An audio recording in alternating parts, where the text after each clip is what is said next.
commander of the Tiwakan army makes his marriage proposal to the princess of Nauk castle. Siras quickly asks her to confirm that she won't accept it, calling the Tiwakan savages who don't understand anything about human decency. He also talks about how bold the commander is to propose when he already knows she has a worthy suitor waiting for her. Princess answers that she really doesn't have any other choice, and everyone knows they don't have the strength to push the Tiwakan army away. But the commander insists they still can defend themselves, adding that he has already risked his life for her. She explains to him that it's been half a month since the Tiwakan army surrounded the castle under the excuse of making a proposal. Even though it's only been 2 weeks, their supply routes were cut off a long time ago. Food and water have run out, her people are tired and worn down, and even the guards have lost their fighting spirit. She also points out that the Tiwakan, their enemy, are the most savage and ruthless mercenaries in history, so terrifying that no nation dares to stand up to them. Even Leaks, the largest kingdom on the continent, was forced to its knees and had to sign a humiliating peace treaty with them. To the Tiwakan, a tiny, falling-apart kingdom like hers is just a game, a rabbit hunt for their entertainment. Since fighting back is hopeless, and it won't be long before everyone inside starves to death, she decides to accept the proposal. Siras and the man beside him are surprised by her decision, but she points out that the commander wouldn't have proposed if he planned to kill them all in one night.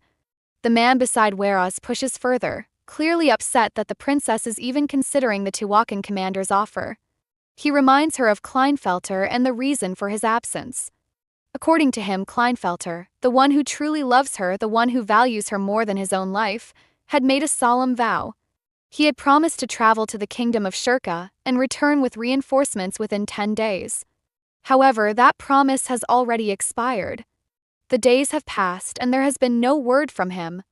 Even Shurka, known for its strength and political influence, remains silent and unmoving. Despite being the most powerful family in Nauk, they have done nothing but watch from a distance. With all that in mind, the man urges the princess to cut ties with the Tiwakan and sit for a proper discussion instead. But the princess gently refuses, explaining that there is nothing left to discuss. No amount of talking will change their current situation, and they have run out of time to keep waiting for a miracle. She adds that she has already prepared her response to the Tiwakan leader, especially if saying yes could possibly save what is left of Nauk. Some hours later, just outside the fortress walls of Nauk Castle, Siras grumbles about the delay in the meeting. He finds it disrespectful that anyone would arrive late to a proposal and remarks bitterly that manners must be completely foreign to men like these, as foreign as civilization itself. Princess Liene, standing beside him, tries to lighten the mood by pointing out that at least the delay gives her more time to mentally prepare herself. As she waits, she reflects quietly on a chilling legend. Tiwakan, the commander, was born from a mortal woman and the god of war himself, when the god took her by force. It is said that the god of death cursed his very existence and that even the earth refused to accept his flesh. As a result, he was condemned to live in a body that could never die on the battlefield. Despite that dark past, the princess decides not to show any fear. She knows this meeting is more than just a marriage proposal, it is a political negotiation. She silently vows not to give in too easily, no matter what the man demands. Suddenly, both she and Siras hear the distant clash of swords and the cries of soldiers. Siras instantly recognizes the sound of battle and assumes that Kleinfelter must have finally returned. Princess can hardly believe what she is hearing. Siras then adds that Kleinfelter seems to have brought reinforcements just as promised, and is now launching an attack on the Tiwakan army. Hearing this, she asks if it means she no longer needs to go through with the proposal. Siras confirms it but quickly urges that they get her to safety first. As she rushes away, she suddenly comes face to face with a man. He stops her and apologizes for his late arrival. She instantly recognizes him. He is the son of the god of war. He is massive, tall, and dark, with a presence that is impossible to ignore. He casually explains that he had urgent matters to deal with, then tells her to sit. Despite his polite tone, the princess reminds herself that just because this barbarian does not look or act like one, does not mean he is not dangerous. She greets him and calmly asks why he kept her waiting. The man replies that there had been an ambush. She acknowledges his explanation and remarks that it certainly counts as a more pressing matter, then suggests that they postpone their discussion for another time. However, he cuts in, stating that the situation has already been handled. He then gives an order and someone brings something forward. When the princess sees it, her thoughts immediately begin to swirl. It is Kleinfelter's sword. The man states that the ambush has been taken care of, and then asks her for her answer to his proposal. She responds coolly, saying that she would prefer him to show proper manners before she answers. She also says she does not understand why he felt the need to bring the sword but where she comes from. In Nauk, people do not bring out weapons when discussing something as sacred as marriage. He picks up the sword slowly, then flings it aside without a hint of hesitation.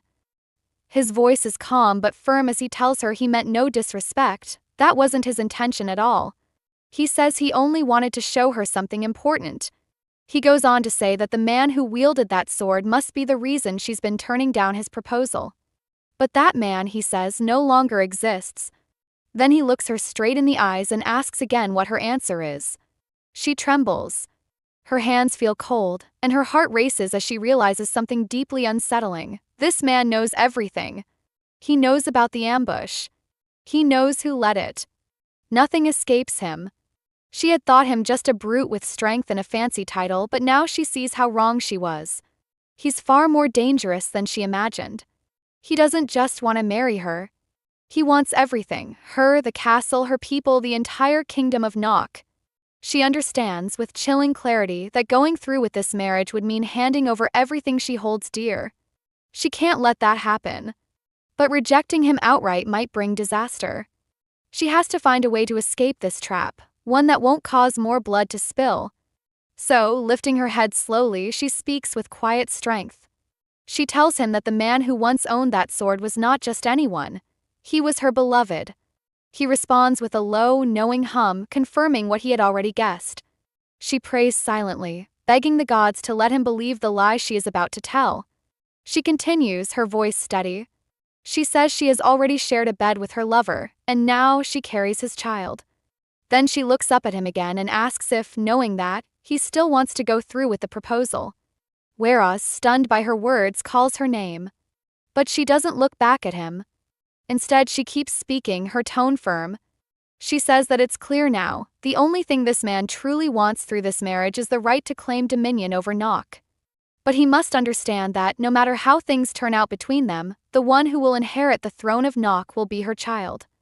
And that child carries no Tiwakan blood. There's a pause. He studies her, and then admits that the price is steeper than he had imagined. Still, he asks her, if he agrees to this, will she marry him?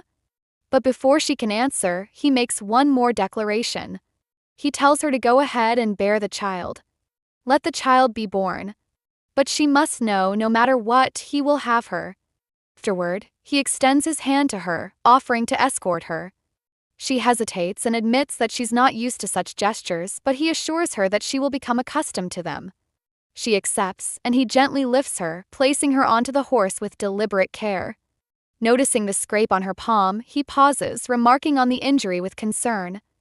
He expresses regret and appreciation, grateful that she allowed him to offer his hand. He says he wishes to continue doing so again and again until the day they truly become one, until they are family in every sense. He leans in and kisses her hand, offering a parting promise that they will meet again. As he steps back, the man beside him finally speaks, barely hiding his disbelief. He demands to know what exactly his lord thinks he's doing, reminding him that the goal was to seize control of Nauk. He questions whether he was mistaken about their purpose. The lord calmly agrees that he is not wrong, but the man pushes further. He urges him to reconsider any leniency regarding the princess's heir, warning that a child born outside of wedlock could one day fracture the kingdom. According to him, the princess and her people are in no position to negotiate, they must accept whatever terms are given. But the lord's thoughts seem to wander in another direction. He admits that the princess is among the things he wishes to claim. This, the man stares, confused and suspicious. He asks if his lord truly desires a woman, especially when he's never been one to fall for appearances. The sudden shift seems out of character. The lord explains that while the proposal may appear as aggressive as a raid, it is not one made with force. If her heart belongs elsewhere, he has no intention of coercing her. As for the child, it doesn't concern him. The man finds it difficult to believe. He asks if his lord speaks this way because he has loved her for some time, questioning whether he is genuinely pursuing the princess. But the Lord makes it clear, this is not about affection or longing. It's about claiming what is already his. The man pauses, wondering aloud if that what refers to Nauk. He thought his lord had intended to retire, to finally rest after years of relentless warfare. Why then would he fixate on such a barren, war-torn land? He continues talking, pressing for answers. But then the Lord calls him by name, Firmos, and sharply tells him to stop. If there's something worth knowing, he will be told in due time. Until then, he is to hold his tongue and not pry any further. Firmos nods, recognizing the warning, and says no more. Back at the palace, memories of Kleinfelter resurface. She recalls the moment he asked her to trust him. He admitted that while their engagement had been pushed by his uncle, his feelings for her were sincere. She had agreed to give him a chance, saying she would wait to see that sincerity even if it took her whole life. Now all she can do is say goodbye. Tears slip down her cheeks as she reflects on what they had.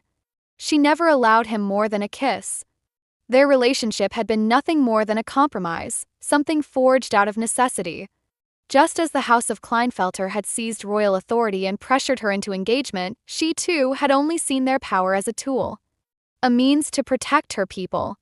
Still, she tries to comfort herself about the child, telling herself that there will surely be a way to keep the truth hidden. But deep down she wonders, can she really deceive that man? Her thoughts are cut short when Mashallo calls her name. He asks if she's paying attention and she quickly says she is, prompting him to continue. He reports that they've managed to secure enough supplies to last 3 months. It was only possible because he cut down every non-essential expense. She lets out a small sigh of relief. Mashallo urges her to stop being so stubborn and raise the taxes. He insists that they can't keep surviving like this. But she pushes back. She doesn't want to burden the people further. Instead, she wants to find another solution. After all, a drought that dragged on for over 2 decades won't simply end in a day. She had hoped that at the very least, this year's trade deals would allow everyone to eat 3 times a day. But then the Tiwakans came and surrounded them, and everything changed. Now, she thinks perhaps agreeing to the proposal wasn't such a terrible decision. Without it, their situation could have turned even more desperate. Still, Mashallo argues that her decision was hasty. He believes she should have consulted the Kleinfelter family first. She tells him that she'll speak with them about the arrangements. Mashallo mentions that the royal family will likely observe an official mourning period since Kleinfelter was their heir. She considers this. Even though it may be seen as disrespectful to her new fiancé, she knows she must speak to Lord Tiwakan about it. Mashallo scoffs at the idea of showing respect to savages, and says that the Grand Chancellor will definitely be furious over everything. No doubt, Grand Chancellor Lyndon Kleinfelter must already be livid with how things have turned out. He had likely intended to exploit Nauk by orchestrating his nephew's engagement to the princess, only for everything to collapse before his eyes. Even after draining so much from the kingdom, his greed had remained unquenched. His ambitions were boundless, insatiable, relentless. And now all that effort was reduced to ash. Meanwhile, the man finishes delivering his report. He bows slightly, preparing to leave, but not before offering a word of warning. He states that overlooking the Kleinfelter family would come at a steep cost. Their legacy, he reminds her, is deeply rooted in Nauk's history, woven into the very fabric of the kingdom since the reign of the Kate King. He urges her to keep that in mind. Then he turns and walks away, his footsteps echoing faintly down the corridor. Left alone in the quiet, she lets out a slow breath. She reflects that moments of crisis rarely earn respect in political circles. Dignity is a fleeting luxury in a time like this. A few minutes pass. She stands before her mirror, uncertain about what to wear. As she debates between fabrics and colors, she becomes aware of something unsettling. She's trying to dress in a way that would please Lord Tiwakan. The thought disturbs her. Kleinfelter is gone, and yet here she is, worrying about appearances for a man she does not love. The realization stings. Dawns on her with undeniable clarity that she had been a selfish, detached lover to Kleinfelter right up until the bitter end. She pulls on a gown, letting the fabric fall around her. As she fastens it, she hears quiet sniffles from the corner of the room. She turns and sees her old nanny wiping tears from her eyes. Concerned, she calls her closer. The older woman steps forward and explains between sobs that she searched far and wide to find the most elegant dresses possible. Then, with hesitation, she asks if the princess truly intends to go through with this, whether it is really necessary to welcome those barbarians. Princess remains calm and measured as she responds. She says that maintaining a degree of decorum is still important. But her nanny insists again, her voice rising slightly with emotion. She says the Tiwakans are unworthy of such beauty and grace. That presenting herself so finely is a gift wasted on them. Even so, the princess gently holds her ground. She tells her she understands her feelings but insists that Kleinfelter is no more. She is now promised to Lord Tiwakan, and it would be dishonorable to speak of the dead in a way that might insult her new betrothed. The nanny bows her head at last, though sorrow still clouds her eyes. Then the princess quietly reveals another truth: she is carrying a child. The nanny gasps, startled. But the princess urges her to remain calm, then asks how long it will take before the pregnancy becomes visibly apparent. Before an answer comes, a knock sounds at the door. A servant steps in, bowing swiftly, and announces that Lord Tiwakan has arrived at the city gates. Firmos informs the princess that they have brought the remains just as she requested, assuring her that no defilement was done. He adds that this act should be seen as a token of goodwill from their side, a small gesture of appreciation for her decision to accept the proposal. As she receives the remains, she reflects on how unusual it is for something so grim to be considered a first gift, but she offers her thanks nonetheless. Lord Tiwakan then suggests that they move on to discuss the wedding arrangements, reminding her that a full day has already passed. Once inside the palace, Firmos shares his thoughts, saying that neither side benefits from dragging the matter out. He points out that with winter approaching, their soldiers need to break camp soon and find shelter before conditions worsen. He also raises concern for the princess, stating that the marriage should take place quickly, for the sake of the child. Mashilo, startled by this, asks what child Firmos is referring to, insisting that he knows the princess had no such involvement with her previous suitor. He wants to know the origin of the child she supposedly carries. Just as she begins to respond, Tiwakan steps in, firmly stating that the child she will bring into the world shall be raised as his own. Under his name, the child will be protected and his right to the throne ensured. Princess finally grasps what he meant earlier, while Mashilo remains visibly unsettled by the unexpected turn. She understands that the situation is growing more reckless by the day, but retreating now is no longer an option. She realizes she must either feign a miscarriage at the right time or follow through and truly bear Tiwakan's child. That path, however, would mean sharing a bed with him as soon as possible and pretending to be someone experienced. But in truth, she has never done such a thing before. She doubts she can fool him. He may notice the inconsistency and realize there was never a child to begin with. Firmos stresses the importance of completing the marriage within 2 weeks. If they delay any longer, it will become impossible to hide the truth of the pregnancy. But Tiwakan disagrees, saying 2 weeks feels rushed. He expresses his wish to personally oversee the details of her wedding attire, and insists that she should not trouble herself with any preparations. When he asks whether there are other reasons for postponement, the princess confesses that it is a matter of finances. Their current situation does not allow them to host a wedding on such short notice. Upon hearing that money is the issue, he promptly tells Firmos to hand over the box of coins sitting beside them. Firmos explains that the marriage contract will include a clause guaranteeing the rulership of Nauk to the child the princess will bear. In return, the Tiwakan pledges loyalty to Nauk, effectively becoming the kingdom's royal guard. Mashilo immediately doubts whether the gold given to them could cover the cost of hiring an entire army as the royal guard. Firmos reassures him that his lord will personally cover all expenses.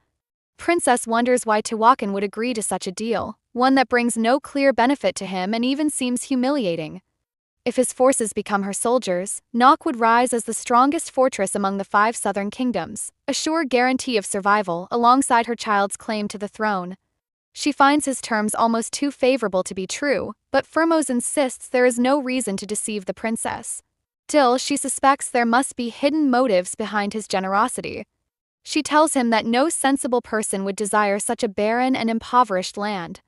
Firmos counters that there will always be those who want to invade, whether for the land itself or for her. After that, Firmos suggests they discuss accommodations for the Tiwakan army in detail with her attendants, and they leave. Once alone, the princess proposes a walk, and Tiwakan agrees. She suggests heading to the castle's garden at the back. As they walk, she notices how large he is, his arms impressively solid, and wonders if that is why she feels so tense around him. He asks if she has been neglecting to apply medicine to her wounds, noticing more scars on her palm. Curious, he questions what caused the latest injury and urges her to take better care of herself. Then, with a gentle seriousness, he declares that from now on every one of her wounds will be his responsibility. He kisses her palm for a moment, but she quickly pulls away, insisting she's fine. When he asks why she refuses his care, she simply wants to continue their walk.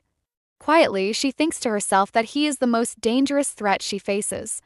She wonders if he would find it mocking that she suggests a stroll in such a garden, once beautiful but now just all Nauk has to offer.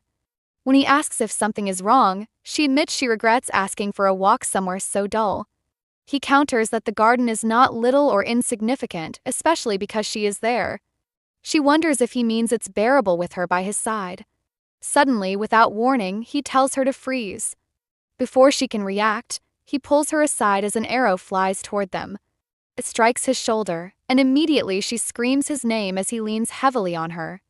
The soldiers come running toward them, their faces etched with concern as they ask if he is all right.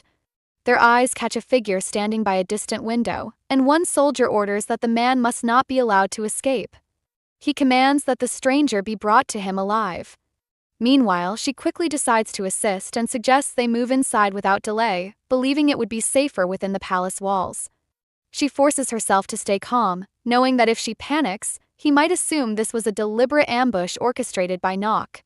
Her hands tremble slightly as she reassures him that this attack has nothing to do with her or their kingdom. Still trying to explain, she feels his arms wrap gently around her, and he asks why she's trembling so much. She answers that he is on the verge of collapsing any moment now.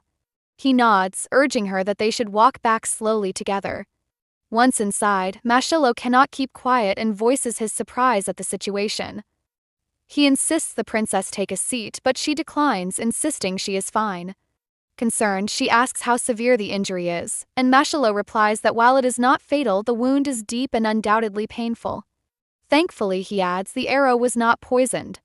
Whereas mentions that Nauk's guards have already begun pursuing the attacker, but Mashalo notes they would have secured an antidote immediately if poison had been involved. Mashalo then points out that the person behind the attack is a much bigger threat. Firmos chimes in, saying he would like to believe that this arrow is not representative of some deeper hidden intentions. Whereas takes offense to this and questions whether Firmos is implying that their land lacks honor. Princess quickly cuts in, telling him to stop. She firmly states that while some may oppose their union, those individuals do not speak for her people. Their land seeks peace above all, and breaking the terms of the marriage is something they do not wish for. Whereas asks if Firmos shares this mindset, and he confirms that his resolve remains firm. Finally, Firmos requests royal permission to assign the Tiwakan army to investigate who masterminded the attack. Whereas reacts with surprise, noting that their own guards are already handling the matter. Firmos clarifies that he means no disrespect, addressing Whereas respectfully as Knight Commander, and insists that as sworn royal guards of the House of Arsac, it is their duty to uncover the truth as well. Meanwhile, she wonders if this is how things are going to be from now on, but in the end, she decides to accept it. A few minutes later, she sits quietly beside the bed, watching him as he sleeps. Her maid gently urges her to get some rest, but she replies that she owes this to him and that these are precarious times for both of them. The maid points out that he probably won't even know she's there because of the fever he's running. She thinks to herself that they weren't exaggerating about his fever. Despite the wound, he seemed so composed and she had believed he'd be all right. But now she realizes it's only because he's so accustomed to pain, like someone who's been struck by countless arrows before. She hands the maid something to wipe his sweat, and the maid takes it, but nervously asks how the princess could agree to marry a man she can't even bear to touch. The princess sharply mentions the maid's name and tells her to choose her words carefully. They are not alone. Then she explains that it's not that she can't bear to touch him. She asks the maid to hand her the cloth, saying she will do it herself. The maid leaves to fetch some more water. As she tends to him, she notes that touching him feels uncomfortable yet somehow different. She admits to herself that she doesn't hate him, but at the same time she does. She wonders why he makes her feel this way and concludes it might simply be that she feels uneasy. Suddenly he speaks up, saying he doesn't find her uneasy at all. He adds that if she doesn't find touching him unbearable, then how much does it really trouble her? She is startled to realize he's been awake all along. She asks how much he overheard, and he replies it was the part he spoke about earlier. Then he gently touches her face and asks if it's all right. He admits he wants to understand what she can't bear, but she tells him to rest since his fever is high and it would be better if he takes some medicine. He ignores her and leans in closer, continuing to touch her. Soon she tells him it's enough. She reminds him that he asked her to accept his proposal while she was forced to say goodbye to her lover, yet he still expects her to show affection and passion as if they were already lovers. He answers that he isn't entirely sure what he wants, but he knows he can't lose her to anyone else. Then he asks if a kiss would be too much, and she says yes. He insists she can't refuse him forever. He's no longer just a suitor but her betrothed. He then wonders what he should do to earn her permission. She thinks to herself that whatever his intentions, their union will benefit her people, and she doesn't want all his promises to become empty words on paper. Still, she considers that his judgment might be clouded by fever. So she asks him to promise her one thing: if he seeks to claim Nauk, he should do so to truly possess it but nothing more. She makes him swear not to break or destroy it. He asks what she will offer in return for that promise. She replies that in return she will ensure their marriage is no illusion but something real and lasting, and she pledges to long for him with all her heart. He accepts without hesitation, pulls her close and kisses her deeply. Then he confesses that he would have done so from the very start if she had truly intended to destroy him. But she doubts his words. She thinks this is all the fever talking, that his lust and passion will fade once the fever finally subsides. She knows deep down that she is merely using the fleeting warmth of his illness, so she quietly decides to stop, even though she doesn't know how far she might have let his fever serve as an excuse. So, with a soft voice, she tells him to forgive her, admitting that she had forgotten he was unwell.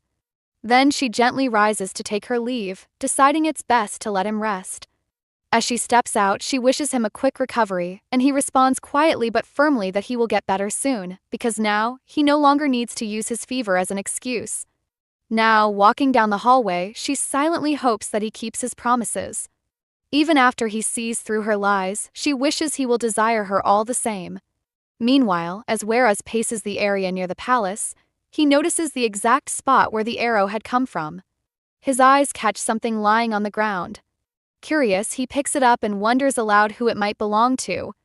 He quickly returns to the palace, where the princess is waiting, and questions what brought him back at such an unusual hour.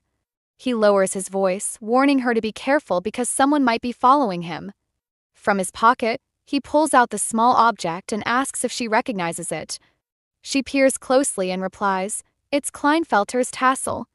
Whereas nods and explains that it might have fallen recently. He adds that they found it while tracking the person responsible for the attack. She realizes the gravity of the situation and says quietly, "That means the one who shot the arrow was no other person but Kleinfelter."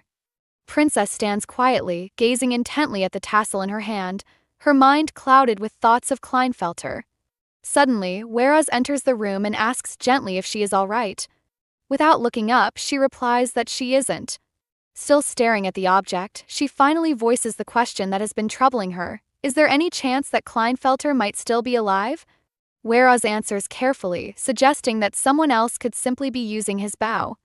But something doesn't sit right with her. Together, they go to verify Kleinfelter's remains, only to discover a startling truth: the person in the helmet is not him. That can only mean one thing: Kleinfelter is indeed alive. She recalls the arrow from earlier and everything suddenly starts to make sense. Seems he might be planning to fight from the shadows.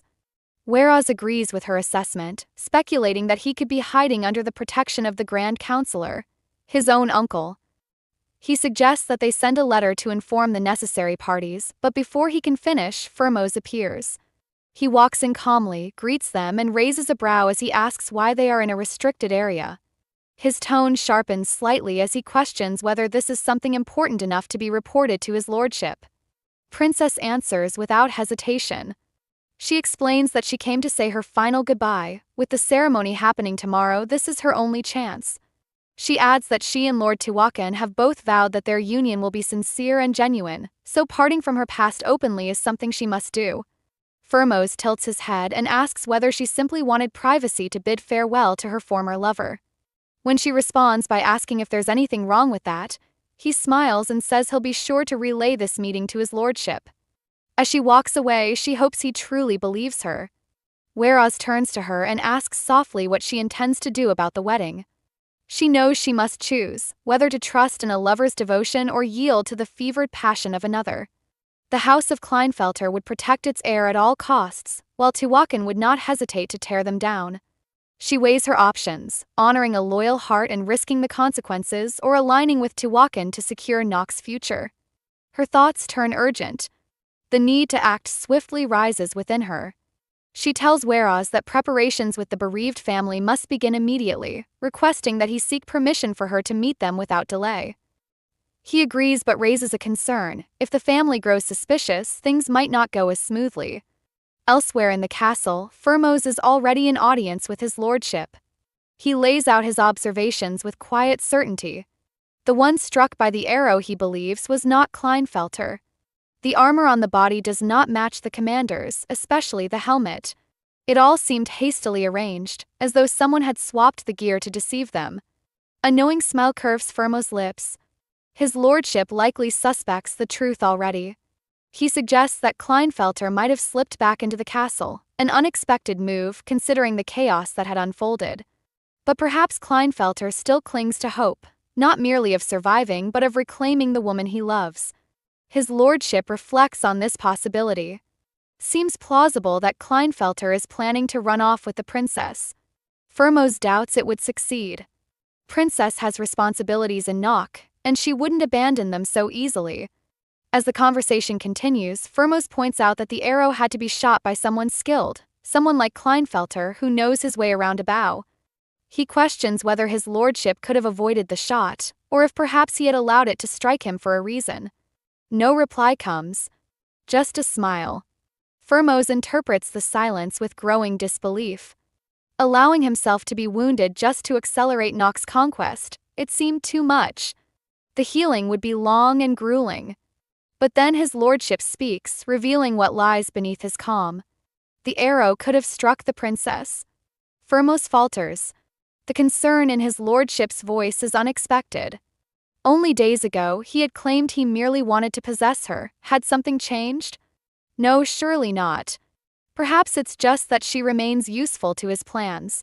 If harm came to her now, everything might unravel. He shifts the conversation again, noting that while the princess may still believe Kleinfelter is gone, she is not beyond betrayal. He suggests a bold course, rooting out the entire Kleinfelter family before they can reach her. But his lordship remembers a vow. Princess had asked him to take Nauk, but not destroy it. If he honored that, she promised to long for him fully with all her heart. That memory halts the idea before it can take root. He declines the suggestion, confident that the princess's true feelings would eventually come to light. Firmos accepts the decision but offers to continue his quiet investigation throughout the castle. He is reminded to proceed with discretion. Once Firmos departs, his lordship is left in silence. He places a hand on his shoulder as his mind drifts to the image of the princess in Kleinfelter's arms. Jealousy, frustration, and regret churn within him. The weight of restraint presses down. A single thought rises: the opportunity he had to eliminate Kleinfelter had passed. And now, the consequences of that hesitation may soon follow. Early the next morning, the princess walks silently through the hallway, dressed in a flowing black gown and a matching veil, fully prepared for the day's solemn event. As she moves, she stumbles briefly and pauses, puzzled by how the fabric clings to her legs. A thought crosses her mind: perhaps she's lost more weight than she realized. There's no time to have a new dress made, but she knows that if this continues, none of her clothes will fit her for much longer. With a sigh, she continues down the corridor, her steps leading toward Lord Tiwakan's chamber. Doubts begin to rise within her. Will he lose interest in her now that she looks pale and fragile? But then again, he was never drawn to her for her appearance, at least that's what she tells herself. She takes a deep breath as she nears the door, a tray of his breakfast in her hands. The knowledge that Kleinfelter is alive weighs heavily on her. She wonders if she'll be able to face Lord Tiwakan without giving anything away. Would he think back to that heated night, to the vows they exchanged? How is she supposed to pretend none of it lingers in her mind? She knows she cannot avoid him forever. Gathering her courage, she knocks gently and asks if he is awake. No answer comes. Relief washes over her. Perhaps he's still asleep. She decides to leave the meal by the door. As she bends down to set the tray down, the door suddenly swings open. Lord Tiwakan stands before her with a faint smile. She's caught off guard, though she tries not to show it.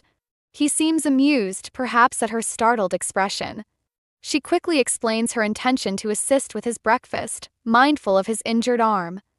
He offers to carry the tray himself, claiming it's not too heavy, but she insists on helping, unwilling to let him strain his shoulder further. His gaze lingers, and he remarks that he's been worried about her too. Confused, she wonders why he would be, given that he's the one recovering from an injury. But then he glances down, his concern apparently directed at her appearance, specifically her dress. Before she can respond, Firmos appears abruptly, his voice cutting through the quiet. He asks, somewhat pointedly, if that is the only dress she owns. The presence of another makes it clear that she's intruded on company. Though he tries to excuse the question, he continues, pressing on why she chose that particular gown. Her mind circles back to Lord Tiwakan's earlier remark about her dress. Perhaps they think it looks too loose, a sign of her fading form. Till it feels unfair. After all, his lordship himself is often barely dressed, though granted, that is due to his injury. She apologizes, explaining that she knows the dress is a bit too large, but she has no alternative. Mourning attire is required until the ceremony is over, and there hasn't been enough time to make something new. Themis questions whether she truly plans to wear it for the next 3 days. She immediately responds by asking if her outfit violates any of the Tiwakan standards. Themis wonders if her mind is ever on anything besides her kingdom. He knows she isn't deliberately drawing attention, and he is well aware that his lordship isn't one to be easily swayed by appearances. Till he feels the attire is excessive. He mutters that it is inappropriate for his lordship to be exposed to such a sight. Before he can say more, his lordship interjects, instructing him to remain silent. If the princess's appearance troubles him so much, he is told to avert his gaze or simply take his leave. Themis sighs, mentions that he hopes the morning event doesn't drag on too long, and after apologizing, turns to go.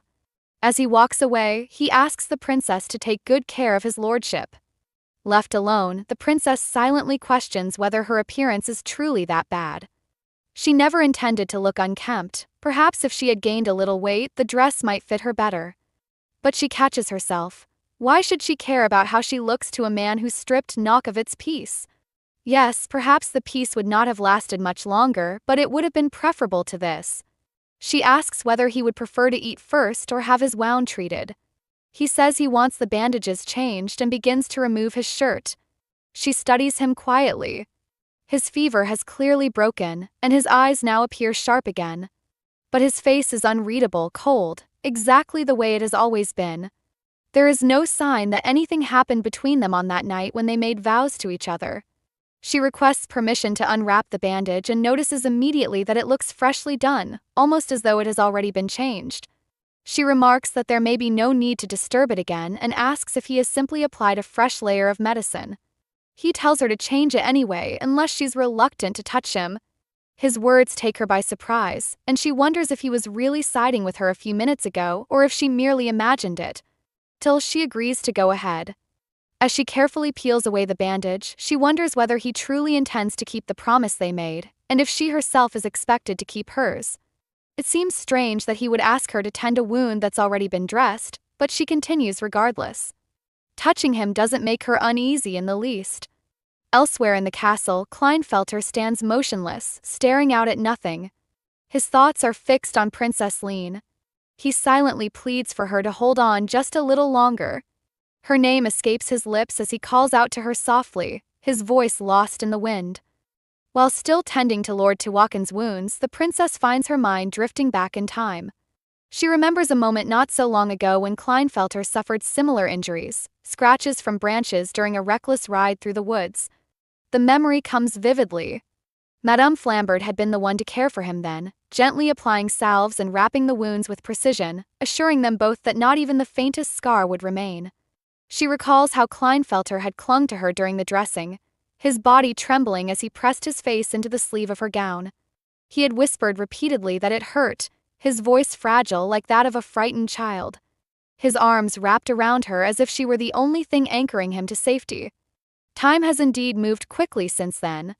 The warmth of that memory contrasts sharply with the cold presence now seated before her.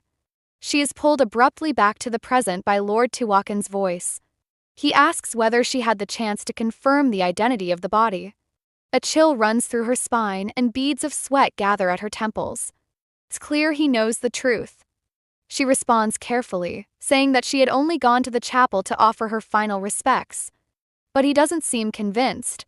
He tells her that now what remains is for her to keep the promise she made, because, he says, he wants clarity. The words echo in her mind.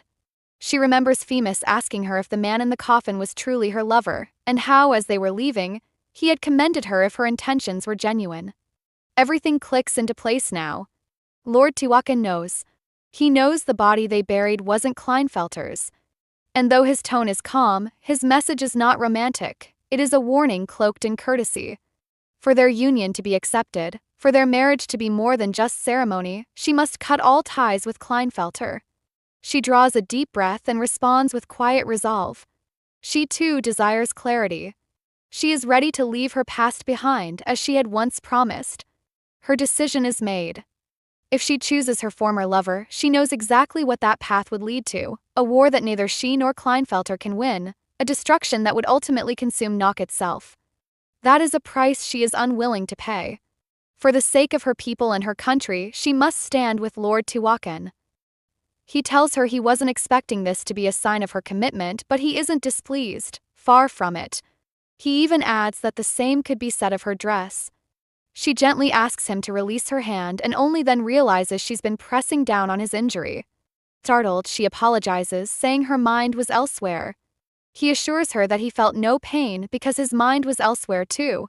She looks at him and notices the warmth in his lips, the same shade of red as last night. She finds herself liking the way he looks at her with such passion, but quickly stops herself. Why is she thinking like this? Turning away, she remarks that it doesn't seem like he needs help with the meal after all. She wishes him well and takes her leave. Afterward, the princess begins making plans to meet Kleinfelter. Whereas protests, pointing out that visiting him at this hour will only stir suspicion. She assures him she'll come up with an excuse if anyone finds out. Whereas warns her again, the head of Tiwakan might discover everything and she needs to be cautious. Then she breaks the news, they already know Kleinfelter is alive. Whereas is stunned. How? He reminds her that they don't even know what Kleinfelter looks like. She explains that they figured it out because the helmet didn't match the armor on the body, and from that detail alone they knew. Both Lord Tiwakan and his right-hand man are far too smart. She recalls how Tiwakan had held his sword when revealing this, and she now understands. He must have known from the beginning. That's what makes him the commander of an undefeated army. She starts to wonder how much more they know. She must stay sharp and act swiftly. Whereas asks why she's visiting Kleinfelter. She replies that she's going to tell him to run. If she doesn't explain the severity of the situation, he won't understand. This is the best option for both Nauk and Kleinfelter himself. Whereas asks if she's truly giving up on Kleinfelter. She answers honestly. Though Lord Tiwakan has been gentle and even forgiving lately, she doubts he or his men will allow Kleinfelter to live. And Grand Counselor Lyndon Kleinfelter and his family will never surrender either. That's why she has to warn them, so this endless struggle can finally end. He points out that if she does this, she'll be bound to Tiwakan forever. She nods, already aware. But they both know she has no other choice. Whereas is about to say something when Lady Flambert enters, announcing that the princess's travel cloak is ready. She freezes, stunned at the sight of the princess in that dress. She asks if she truly plans to wear it as morning attire. Princess's mind drifts. This is the third time someone has criticized her dress. She explains softly that it's the only mourning cloth she has. Lady Flambard asks if she really thinks it's that bad. But then, to the princess's surprise, the lady responds that it's quite the opposite. It's not bad at all. She's taken aback. Lady Flambard continues, saying it's been 5 years since the princess last wore that garment. She's grown since then, and now it looks more like a gown for a wedding night. It's a good thing she arrived early. She can't imagine what those barbarians might say if they saw her in that dress. The princess swallows hard. They've already seen her in the dress. Lady Flambard continues, saying Lord Tiwakan always looks at her like he wants to swallow her whole. Embarrassed, the princess quickly interrupts, insisting the dress is a little loose but not revealing. Flambard disagrees, saying all her curves are clearly outlined. Flustered, the princess turns to Weroz and asks if he's seen her in it all this time and said nothing. Scratching his head, he replies that the princess is always beautiful and he didn't really notice the dress. Typical of a dense man like him, he wouldn't understand these things. They continue on their way. As the horses move steadily beneath them, the princess reflects on the earlier events. She never imagined that dress looked so suggestive. Of course, Lady Flambard eventually made her change. There was no way that outfit could be worn out in public. Still, a lingering thought gnaws at her. Did Lord Tiwakan think she wore it on purpose? To seduce him? As they ride, they spot Tiwakan soldiers scattered along the roads. Weroz explains that they're still searching for the person who fired the arrow. But the princess knows better. They're using it as an excuse to map every path in Nauk. A disturbing thought crosses her mind. What if he let the arrow hit him on purpose? Weroz replies that if the plan had succeeded, things would have ended differently. Princess agrees. By now, there would have been no one left in Nauk. They arrive at the Kleinfelter residence. Weroz rides forward and announces the arrival of Princess Liene, ordering the gates to be opened. The heavy gates swing open and they enter the grounds. From a distance, Sir Kleinfelter sees her approaching. Grand Chancellor Lyndon Kleinfelter narrows his eyes and asks if the princess has come to deliver the news herself. She confirms it with a nod, noting inwardly that not a trace of sorrow touches his expression. That alone tells her he must know his nephew is still alive. She proceeds to inform him of the upcoming marriage, stating that it will take place in 2 weeks. She adds that his attendance will be seen as a gesture of goodwill, especially from Nauk's most prominent family.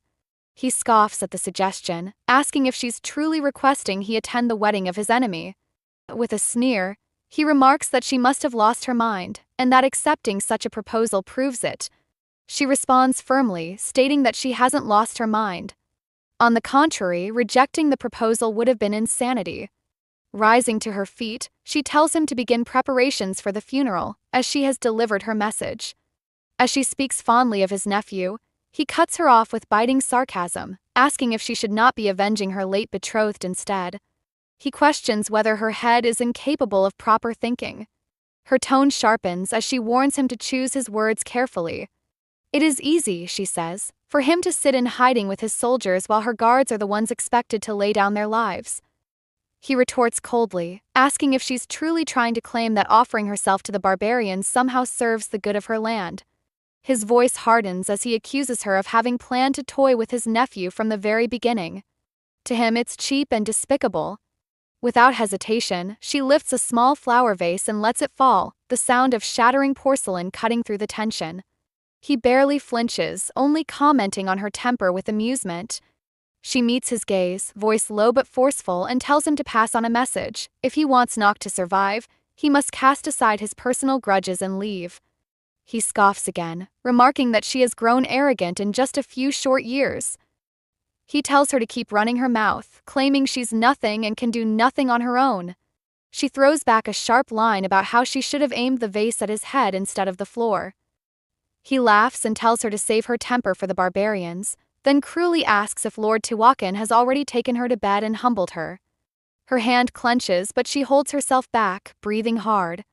"That's enough," she says tightly. Just then, Kleinfelter steps into the room.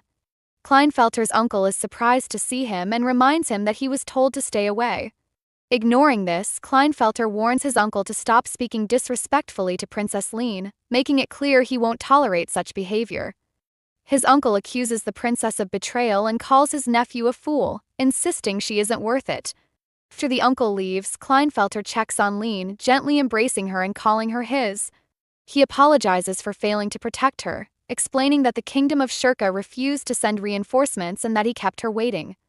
Liene urges him to flee before Lord Tiwakan discovers his hiding place. When he asks if he should go alone, she confirms that it's the only way to protect everyone. She reveals that she is to marry Lord Tiwakan. Kleinfelter is shocked and accuses her of abandoning them. Liene, thinking he is naive, remains firm in her resolve to sacrifice anything for her land. She explains that neither House Arsac nor House Kleinfelter can defeat Lord Tiwakan at this point. Enraged, Kleinfelter accuses her of foolishness, claiming she is handing over her land and herself on a silver platter. As emotions flare, he grabs her shoulders, demanding an explanation for Tiwakan's presence in Nauk. When she asks what he means, he reveals a long-held secret. Lord Tiwakan's entire family was massacred by someone from Nauk, and he's been plotting revenge ever since. Despite Kleinfelter's revelation about Lord Tiwakan seeking revenge, Princess Liene isn't convinced. She reasons that if Tiwakan truly wanted vengeance, he would have declared war, not proposed marriage. She recalls his earlier words, that if he wanted to destroy her land, he would have done it already. She then mentions the many false rumors surrounding Lord Tiwakan, including one claiming he prefers men. Kleinfelter bitterly asks how she knows that isn't true, and accuses her of already inviting Tiwakan into her bed. Liene tells him to stop speaking to her that way, reminding him that he has no right to question her relationship with her betrothed. Hurt, Kleinfelter questions how she can say such things to him and insists he cannot simply walk away. As she turns to leave, she sarcastically asks if he plans to shoot another arrow. She warns him that if it's confirmed he fired the last one, the house of Kleinfelter will be destroyed, and her land will face even more bloodshed. Again, she urges him to run. Kleinfelter stops her and begs her to answer just one question, whether she has feelings for Lord Tiwakan. Taken aback, she tries to avoid answering, but he insists. She pushes him away and says he's more violent than she ever imagined. Then she declares that breaking things off with him and accepting the proposal are one and the same, both done for the sake of Nauk. Her land will always come first. She then firmly commands him to leave, now as a royal order, and walks away. She quietly acknowledges that while she doesn't harbor dislike for him, and had once promised to long for him, that's truly all there is. The proposal was born from blood, a union without space for genuine emotion. She reminds herself that such feelings should never be entertained in the first place. As she walks further down the corridor, she notices 2 guards stationed near the door and approaches them. Upon asking about Wera's whereabouts, one of them gives a vague response, claiming ignorance. She's immediately puzzled. He had been there just moments ago. His sudden absence makes little sense. Calling out for him yields no result, and a subtle unease begins to settle over her. She had clearly instructed him to remain there. Now, standing alone within the estate and without any protection, the weight of her vulnerability presses down. Despite the situation, she composes herself and insists that the guards open the door. She needs to leave. Instead of complying, they cross their swords in front of the entrance, preventing her passage. Confusion flashes across her face, and she demands to know what they mean by such an action. Their only explanation is that they are under orders to prevent her departure. She challenges their defiance, reminding them of her identity, and attempts to push forward to open the door herself. Just then, Grand Chancellor Lyndon Kleinfelter arrives, drawn by the commotion. He questions what's going on, but she turns it around, implying that the question should be directed at him instead. He calmly explains that, after careful consideration, he cannot allow her to leave. His reasoning is simple and cold. He refuses to stand by while she prepares to hand their nation over to what he considers foreign invaders. In his view, no true Kleinfelter would permit such betrayal. As the situation escalates, Cardinal Milode makes a sudden appearance. The princess, confused, questions why he isn't at the temple and whether he's come to prepare for the requiem. But before she can get more answers, Lyndon Kleinfelter steps in and reveals his true intention. He brought the cardinal not for a funeral but to officiate a wedding. Startled, the princess demands to know who the bride and groom are meant to be. Lyndon calmly declares that she is to wed his nephew, the supposed heir. Dawns on her that she had underestimated their willingness to use underhanded tactics. She bitterly realizes that while she feared the Tiwakan, it's Kleinfelter and his household who have posed the greater threat all along. She regrets coming with minimal security, now seeing how vulnerable she truly is. When she asks if the heir has even agreed to this madness, Lyndon coldly reminds her that the heir is dead. Instead, he reveals the groom to be his cousin Lopez, a bastard child she likely never met.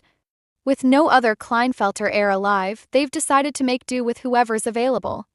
Lyndon even attempts to reassure her, saying Lopez bears an uncanny resemblance to the late heir. Princess pleads with them not to go through with this, warning that it could endanger Nauk. But her words are brushed aside. Then Lopez introduces himself formally. She recognizes him and cries out his name. Unfazed, he declares that taking her as his bride is a dream come true and that he hopes she'll accept him with the same joy. But she firmly rejects him, stating that whatever existed between them ended long ago, and that forcing her into this marriage won't change that. As she tries to pull away, Lopez grabs her and leans in, insisting that she will become his wife no matter what. When she pushes him away again, he covers her mouth to silence her, telling her to be still, just for a moment. Cardinal Millode then begins the wedding ceremony, with Kleinfelter insisting that he'll recite the vows on her behalf. Helpless, she struggles to speak, her pleas ignored by everyone around her. Suddenly, a loud bang echoes from the gate. Kleinfelter instructs the guards to ignore it and continue the ceremony. But the pounding only grows louder. When the guards hesitate, Kleinfelter finally orders them to check it out. Meanwhile, the gate begins to crack under pressure. A deep voice from outside demands that the doors be opened, and inside, the princess recognizes it instantly. It's Lord Tiwakan. Side, Firmos informs Tiwakan that it seems they're not being welcomed in. Tiwakan responds without hesitation, commanding his men to break the gate down. The gate is under attack as they're ordered to break it down. Meanwhile, inside, Kleinfelter stops the princess from speaking. But his uncle quickly instructs him to hide, warning that revealing himself would only bring trouble. Kleinfelter stubbornly refuses, prompting the uncle to command the guards to forcefully remove him from the scene. Turning back to the princess, the uncle insults her by calling her cheap, though not foolish, and reminds her that whether Nauk descends into war or not depends entirely on her choices. Princess meets his gaze with pure disgust. Side, the attackers drop their axes once the gate finally begins to open. They step inside the compound. Princess sees them enter and is overwhelmed with emotion, nearly breaking into tears. However, she holds herself back. She doesn't want it to look like she's pleased to see them. An old man confronts them, questioning their presence. He mocks them with a crude remark, saying their behavior resembles stray dogs rather than men. Princess quickly tries to rein him in, but Lord Tiwakan fires back, calling him a rat lurking in a hole. In response, Lyndon Kleinfelter angrily questions how a barbarian dares interfere with what goes on in his own household. One of the men steps forward boldly, also calling the house a hole, and warns Kleinfelter not to challenge the door when his betrothed is inside. Before he can say more, Lord Tiwakan stomps him to the ground with overwhelming force. Tiwakan walks straight up to the princess. He gently asks if she's all right and mentions he came to greet her. He inquires about her well-being, asking if she was hurt, but she chooses to ignore her personal pain for the time being. Once she confirms that her business there is done, they decide to leave. Firmos then casually suggests they stay a little longer for a cup of tea, and slyly remarks that House Kleinfelter is said to be the richest in Nauk. Turning the conversation, he gestures to the high priest and proposes that they take the opportunity to discuss the royal wedding arrangements. But the princess immediately responds that she's tired and wishes to return at once. She's clearly avoiding any situation that might lead to the exposure of hidden truths. She then requests that Lord Tiwakan accompany her back. He finds her request odd and silently notes that she's definitely hiding something, though he doesn't press her about it. Instead, he tells Firmos to remain behind and make sure their host gives him the hospitality he deserves, to which Firmos agrees. As the princess and Lord Tiwakan leave together, she notes inwardly that he doesn't trust her, and although he pretends not to know the full story, he most likely does. She wonders why she finds herself both fearing and resenting him. On the journey back, she offers to hold the reins due to his injured shoulder. He declines, admitting that something else is bothering him. Curious, she asks what it is, and he reveals that he's been troubled by the sight of blood on her lips. She assures him it's not hers, but he insists on checking for himself. He asks her to open her mouth, then kisses her for a while to confirm, and finally admits there's no wound. As they continue their journey, he questions why she was alone in the house. She explains Sir Wera's sudden disappearance and realizes he might still be trapped inside. Knowing that Wera's isn't the type to vanish without explanation, she silently affirms that he's the only one she can fully trust. She then asks Tiwakan if they can go back, but he tells her it's unnecessary. Instead, he signals to one of his men and sends instructions for Firmos to locate Wera's. She thanks him sincerely. In that moment, she feels unexpectedly at peace. She reflects on how he listens to her, even when he knows she's hiding things, and how he checks her wounds, takes action where needed, and eases her worries as if they were a real couple joined by true affection. Back in the castle, the royal treasurer is surprised when she says she wants to prepare wedding gifts. He reminds her that she had the option to step aside and let others handle everything. But she clarifies that the gifts are a separate matter, especially since she received something in return, the money presented as an engagement gift. She orders him to ensure that the wedding gifts match the grandeur of past royal weddings. The treasurer hesitates, then informs her, reluctantly, that none of that money remains. Shocked, she demands an explanation. He tells her that due to an amendment in the loan documents after the king's death, all untaxed royal income now belongs to the main creditor, Kleinfelter. She's stunned. He reminds her that after her father's death, the nation was plunged into disaster, a severe drought, a devastating plague, and widespread famine. She recalls it all clearly. That time, only Madame Flambard and Sir Wera's remained loyal. People's cries were ignored by everyone else. In desperation, Linden presented his proposal. Even as a child, she had known how humiliating and unjust his terms were. She scraped together the last of the kingdom's wealth seeking other options, but failed. Eventually, the only path left to save the people was to accept his deal, one that now shackles House Arsac. Still, she accuses the treasurer of managing it all behind her back. He says the document had no deadline and that he followed protocol. She calls it nonsense and assumes that in transferring funds to House Kleinfelter, he likely stole some for himself. After all, aligning with a rich family like theirs is more rewarding than sticking with a fading royal house. She bitterly concludes that every one of them is corrupt. She asks if there's not a single coin left. The treasurer suggests borrowing more from Kleinfelter, even if he may not support the wedding. She cuts him off and dismisses him. She's filled with shame at the thought that Lord Tiwakan might see her as a disgraceful woman, spending money without offering even a gift in return, and now having nothing left of value to give. But then she remembers something important, something she can still offer him. Princess accompanies Madame Flambard to inspect something. Turns out to be her late father's coronation robe. Though dusty, it's in better condition than expected, and she considers it perfect for a wedding outfit. She assumes Madame Flambard will disapprove, but instead the older woman stays calm, noting that regardless of her complaints, the wedding will happen anyway. She remarks that it's better for the groom to wear something with significance than something completely inappropriate. The princess feels touched by her words and leans gently on Flambard's shoulder, holding back tears. She admits quietly that perhaps Lord Tiwakan isn't as terrible as Madame Flambard believes. She goes on to explain why she doesn't dislike him, unlike the man she once mistook for love who turned out far worse. Flambard makes a teasing remark about the groom's appearance, implying he's quite handsome. The princess laughs lightly and says she'll need to take his measurements to adjust the robe. She suggests they work on it together and they both smile.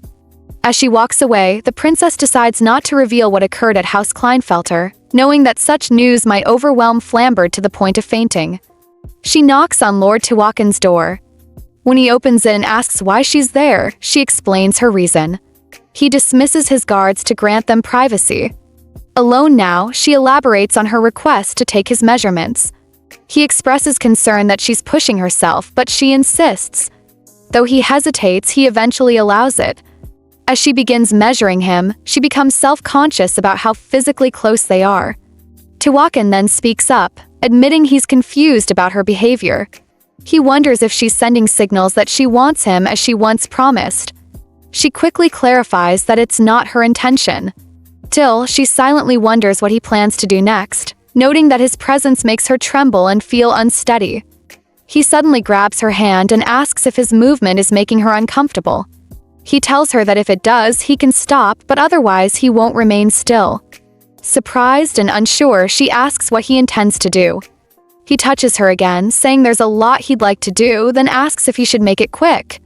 As he leans in, he confesses that he regrets letting her go earlier. When they begin to kiss, she realizes that her feelings match his. She reaches for his injured shoulder and gently reminds him that this was meant to be brief. He suggests they stop, so she proposes counting to 3 and then they'll let go together. Before she gets to 3, Firmos bursts into the room. He announces he has something to report but notices the heavy atmosphere and teases them, asking if he's interrupting anything. The princess quickly prepares to leave, but he insists she stay because the matter concerns her too. It's about the missing knight commander. Alarmed, she demands to know if Sir Weraz is safe. Firmos regretfully informs them that the knight has vanished without a trace. He found no signs of a struggle or blood. House Kleinfelter showed no signs of hiding anyone either, suggesting Weraz disappeared by choice. Princess defends Weraz, stating that he wouldn't leave without good reason. She then becomes dizzy from the shock, but Lord Tiwakan catches her before she falls. Firmos warns her to be careful because she's carrying a child and any fall could be dangerous. The princess notes to herself that he still believes the pregnancy is real, and that illusion is the only thing safeguarding her claim to Nauk's throne. She knows she must keep up the act. Thanking him, she listens as Firmos gives more unexpected news. The head of House Kleinfelter has agreed to send generous wedding gifts, a pair of gold chests, a new bed, and 5 servants. She is stunned, as she expected curses rather than kindness. Firmos reveals it wasn't easy convincing Lyndon Kleinfelter, who is notorious for being greedy and hoarding wealth like a miser, to extend any goodwill. She can hardly believe it, especially since the gold alone surpasses the value of the debts they've paid off. Firmos privately reflects that the reason House Kleinfelter is the wealthiest in the Lower Kingdom is likely because they exploited the princess for everything she had. He imagines the suffering she must have endured, fighting to keep her kingdom afloat. It's etched into her expression. He believes Lord Tiwakan, though not overflowing with compassion, softens when he sees her like this, and that even he must have a heart.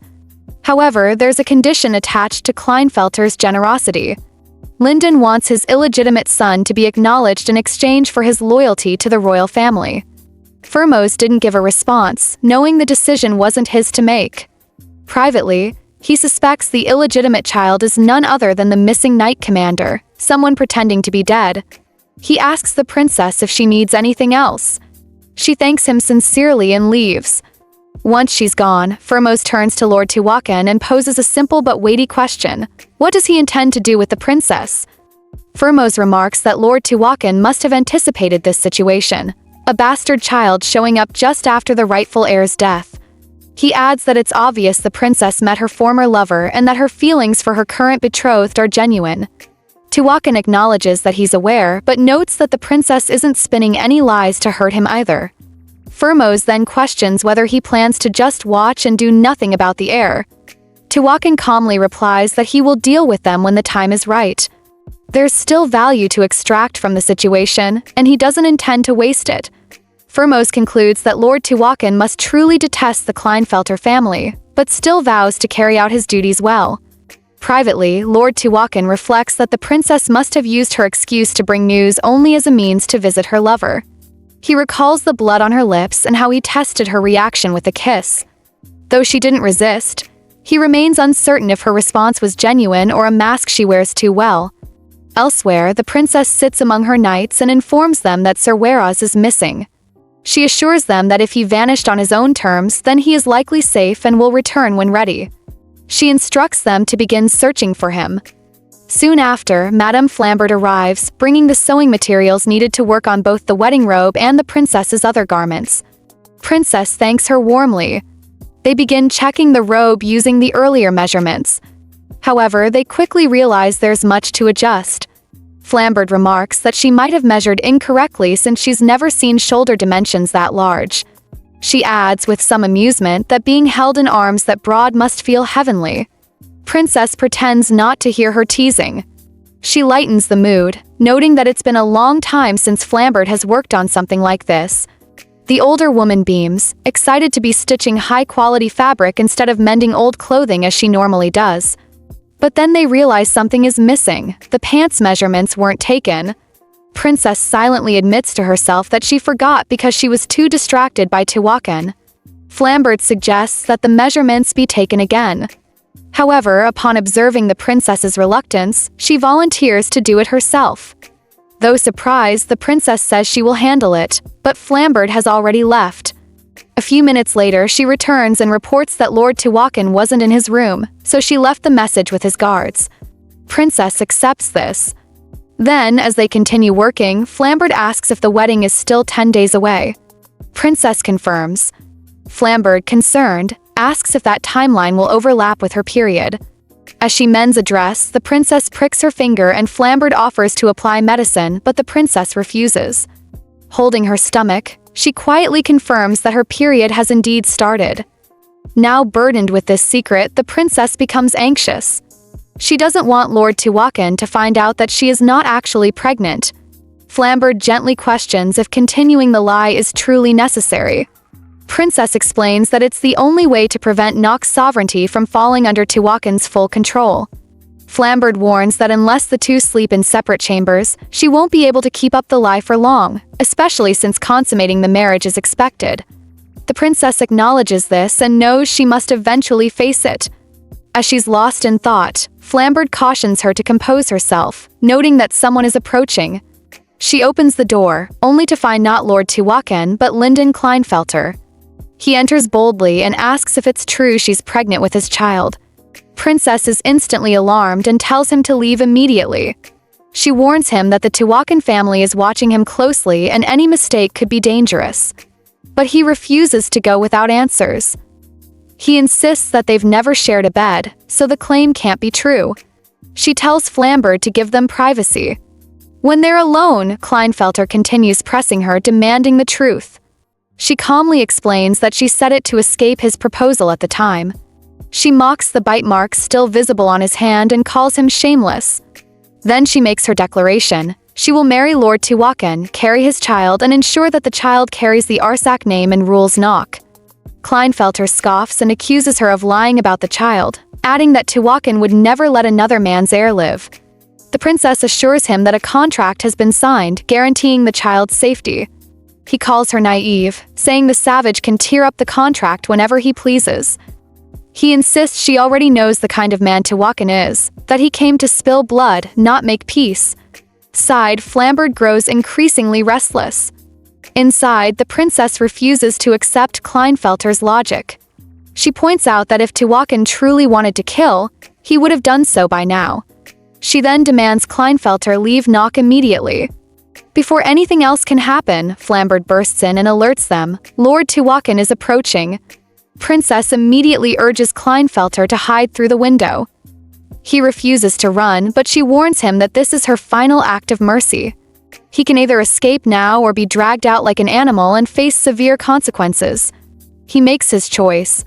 Lord Tiwakan enters moments later, asking if anything happened. Princess calmly replies that everything is fine. He then asks if she called for him, and she tells him it was about the missing measurements. He doesn't seem to understand at first and eyes her carefully. When she considers asking Madame Flambert to take the measurements, she notices herself trembling and chooses to do it herself instead. She asks if he ran all the way there, and he admits that he did, thinking she might need help. She points out that he's drenched in sweat, but reassures him that the scent isn't unpleasant. He releases her hand so she can proceed, noting that he must have genuinely been worried about her. Then, with a serious tone, Lord Tiwakan informs her that he's received word. A bastard child from House Kleinfelter may have entered the palace. Lord Tiwakan reveals that the moment he received word about a bastard child entering the castle, he also heard that the princess was looking for him. Concerned, he had rushed to her chamber, thinking something serious had happened. When he questions her further, she admits that she only called him to complete the measurements. He allows her to proceed, but his intense gaze makes her uneasy. She silently wonders if he's already figured out the truth, waiting for her to confess while Kleinfelter hides right behind the window. She worries not just about being discovered but also about Kleinfelter possibly slipping and falling. Wanting to get him out, she suggests they move somewhere else, using Lady Flambert's presence as an excuse. Tiwakan tells her to simply ask Flambert to leave, but the princess insists that she can't. Her sewing tools are all in the room and she can't make her wait outside. He agrees to move and they head to a different room. Once alone, the tension turns intimate. They begin to kiss passionately, but soon the princess pulls away and asks him to stop, admitting that she's feeling scared. He assumes he was being too forward and agrees, but in her mind, the truth is that her body no longer feels like her own. When he asks if she's alright, she restricts his view and questions why he looked at her the way he did. She then tells him not to look at her from that angle again, and he accepts, noting that since she doesn't fear touching him, he'll let it go this time. Then he tells her the truth. He knows Kleinfelter is in the other room. Tiwakan calmly states that the Tiwakan army now controls the security of Nauk, and any unauthorized presence in the castle is considered suspicious. But just for today, he is willing to overlook it. After that, he hands her the measuring tape and tells her to begin. Back in his quarters, Firmos asks if Tiwakan is really going to let Kleinfelter go, since this would have been the perfect opportunity to eliminate the Kleinfelter family altogether. He privately recalls how Tiwakan had rushed into the princess's chambers earlier, clearly rattled, something he'd never witnessed before. But what confuses Firmos more is the princess's behavior. Bringing her former lover into her chambers while engaged to another man seems reckless. By now, he believes Tiwakan's patience should have run dry. Firmos ponders whether the princess is a master manipulator or just incredibly lucky. Lord Tiwakan is not a man easily swayed, and he is known for his ruthlessness. Yet he let it go. Tiwakan remains silent through Firmos's barrage of questions. Eventually, Firmos asks why he chose to overlook it. Tiwakan responds with a simple answer: the princess compensated him. Firmos is stunned, wondering what she could possibly offer that would be enough. Her own blood wouldn't satisfy him. Tiwakan explains that it's impossible the princess summoned both him and Kleinfelter at the same time without knowing the risk. Firmos then asks if that means he now trusts her. Tiwakan replies that he once saw her as just another piece of Nauk, something that came with the kingdom. He accepted her presence because it was inevitable. He acknowledges that she and Kleinfelter have been lovers for a while and that Kleinfelter is likely the father of the child she claims to carry. Till something shifted. As she clumsily tried to distract him with seduction, in that fleeting moment when reason vanished, he realized he wanted her, not Nauk. He declares his new goal, to reclaim everything, including her heart, which was stolen by Kleinfelter's heir. And he intends to erase every trace of that bond. Firmos silently concludes that Lord Tiwakan has fallen in love with the princess. He then promises to be serious about protecting her as well, just as his lord now is. The next morning, the princess finds herself restless and sleep-deprived. It's the day of the funeral ceremony. She reflects on Lord Tiwakan's words and wonders what he truly thinks of her. Could he be toying with her emotions? What she did the previous day was far from forgivable. But could it mean she's become more important to him than she thought? Still unsure, she rises to wash her face. A voice calls out, it's Sir Wera's squire. He delivers a message from the Knight Commander, explaining that Sir Wera's appeared at his quarters briefly and asked him to tell the princess not to trust Lord Tiwakan. According to the message, Tiwakan is driven by revenge and holds a deep grudge against Nauk. Sir Wera's also urged her to postpone the wedding until his return, promising to uncover a secret and bring it to her before then. The squire adds that Wera's has already left Nauk and he isn't sure whether he's safe. The princess begins to wonder how Sir Wera's found out so much. Had he discovered something at Kleinfelter's estate? Still, part of her believes it might be emotional slander, spiteful words from Lafitte, tossed in anger. She questions whether Tiwakan's mercy toward her nation is real, or if he's slowly choking Nauk from within. Later, as Madame Flambert works on her hair, she notices the princess deep in thought and nervously biting her nails. She scolds her gently, calling the behavior childish and offers a tool to smoothen the rough edges. The princess brushes it off, saying no one will notice, but Flambert begins to cry as she comments that the princess's hands have become too rough, so different from how they used to be. Princess yanks her hand away and responds coldly, saying soft hands have no use in a place like Nauk. In the process, she gets a deep cut. Flambert trembles, quickly apologizing and tries to treat the wound. As she leaves to get medicine, the princess is left alone again, haunted by Lafitte's warning and unsure how much of it was truth, because either way it hurts. Dressed in mourning attire for the ceremony, the princess receives warm praise from Madame Flambard, who comments on how beautiful she looks in black. Princess, however, asks her not to say such things on a solemn day like this. Flambard expresses concern over the Tiwakan leader's gaze lingering on her again, but she bids the princess goodbye and sends her off. She meets Lord Tiwakan shortly after, who notices the changes in her robe and compliments it. She informs him that Madame Flambard had made the adjustments. When he offers his hand to her, she's surprised. He explains that they'll ride together on his horse, prompting her to remember their last shared ride. She hesitates, worried they might grow too close again. However, he assures her that riding separately would put her at risk. If an arrow is shot, he wouldn't reach her fast enough. Realizing the danger, she agrees and lets him lift her onto the horse. As they ride, she observes how effortlessly he manages everything. Though the memory of Lafitte's warning still lingers in her mind, she reminds herself not to lower her guard. Upon arriving, Lord Tiwakan helps her down. She asks about the stairs ahead and is told that the temple path is steep as a form of reverence to the gods. They are soon met by temple priests, an unusual sight as they rarely descend the hill. They deliver the message that by the will of Nauk's divine guardian and the high priest, the princess is forbidden from participating in the ceremony. She becomes incensed, demanding clarification. They explain that she is considered unworthy due to her association with someone who defies the god's will. She immediately understands they are targeting Lord Tiwakan. Princess knows this is a move orchestrated by Kleinfelter, using the high priest as a pawn.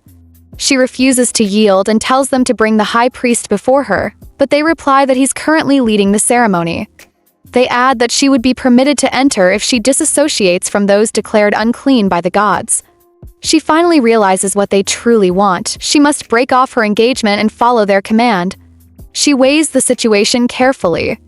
If she turns away, rumors will circulate rapidly, whispers that she defied the temple, disrespected the gods, and failed her role as Nauk's sovereign. Her authority would be called into question and perhaps stripped entirely. She again demands to see the high priest and decides to enter the temple herself. Lord Tiwakan stops her, recognizing that this is a calculated provocation.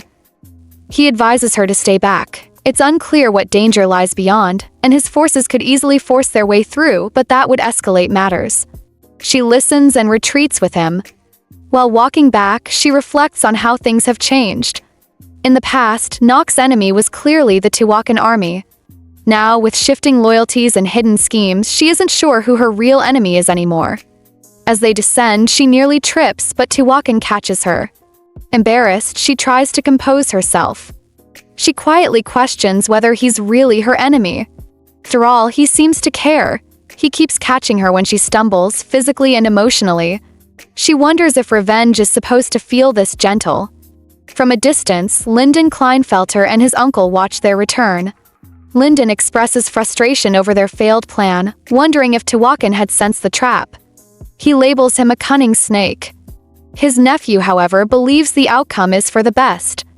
Had the trap succeeded and harmed the princess, their family would have been exiled from Nauk entirely. His uncle laments the missed chance to eliminate the barbarian leader, but Kleinfelter counters that the people would never forgive them if the princess were hurt, as she is dearly loved by all. His uncle then accuses him of still harboring feelings for her and scoffs at his attachment to a so-called wanton woman. Kleinfelter becomes firm. He commands his uncle to watch his tongue, refusing to allow anyone to speak ill of the princess in his presence. He recalls how she saved his life when he visited her chamber, and he believes her noble heart prevents her from confessing her love while she's bound by duty. He's convinced that she never had a choice. She was forced to surrender, and despite everything, his love for her remains. His uncle insists that love has blinded him, but Kleinfelter believes that for once, his eyes are fully open. He vows not to let her marry the barbarian, promising to bring her back no matter what it takes. Meanwhile, the princess is still shaken by what happened at the temple. Tiwakan asks how she injured her hand, and she lies, saying it happened while holding a pair of scissors. Upon their arrival at the castle, she quickly dismounts and tells him she's leaving. He chases after her, asking if she's truly that troubled by the incident. She admits that she is.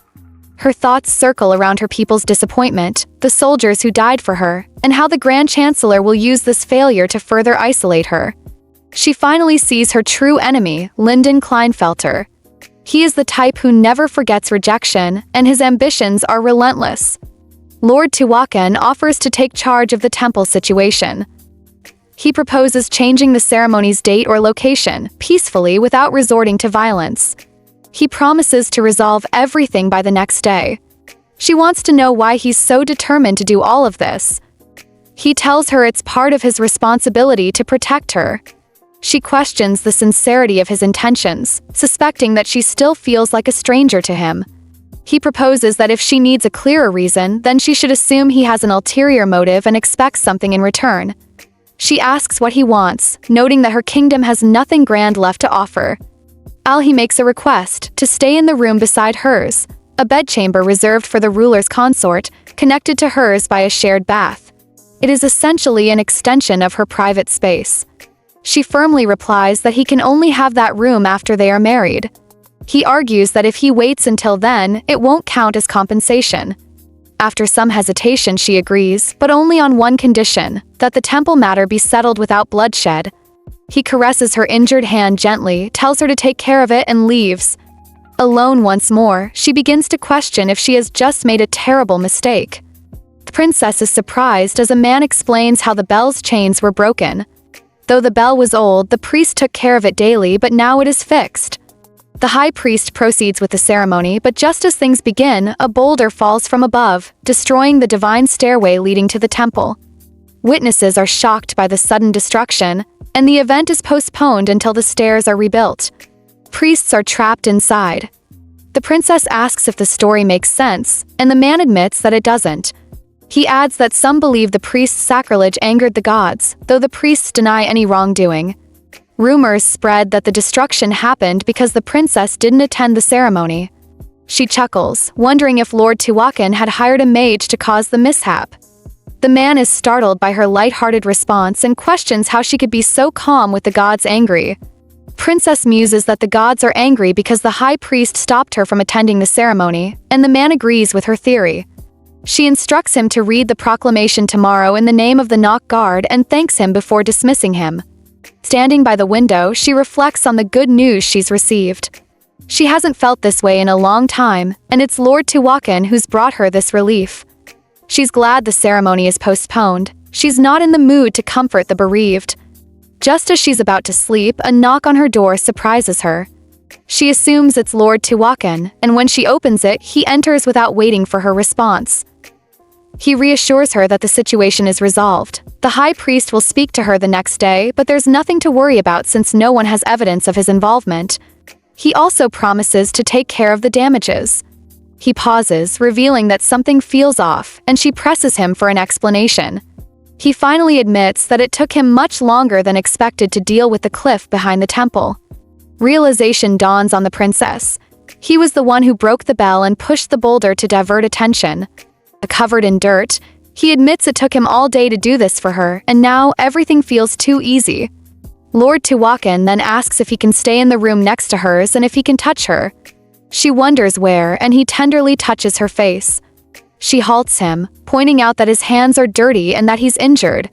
When she offers to clean his wound, he stops her and insists she answer his question first. She agrees to let him stay in the room next to hers, and he can touch her after his injury is treated. She feels a strange sense of gratitude. He did this for her, even getting injured in the process. While she's conflicted about his intentions, she can no longer deny how much he's changed her outlook. Princess begins tending to Lord Tiwakan's injury.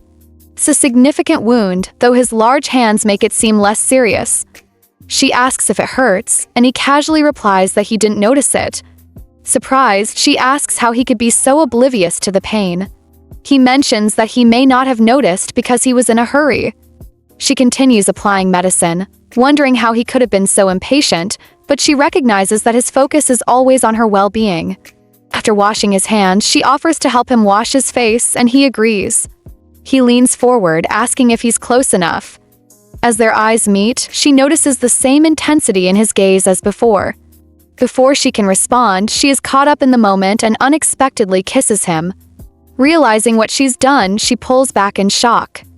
Lord Tiwakan asks if she's okay, and she quickly brushes it off as a lapse in judgment. Yet, as he moves closer, she struggles with her emotions. She hurriedly finishes washing his face but can't stop thinking about the kiss. She wonders whether offering to help was a mistake or if she should have asked him to come closer. She can't stop admiring his handsome face as she gently tells him to close his eyes. He teases her, saying that even if his eyes are open, he would see what she's thinking.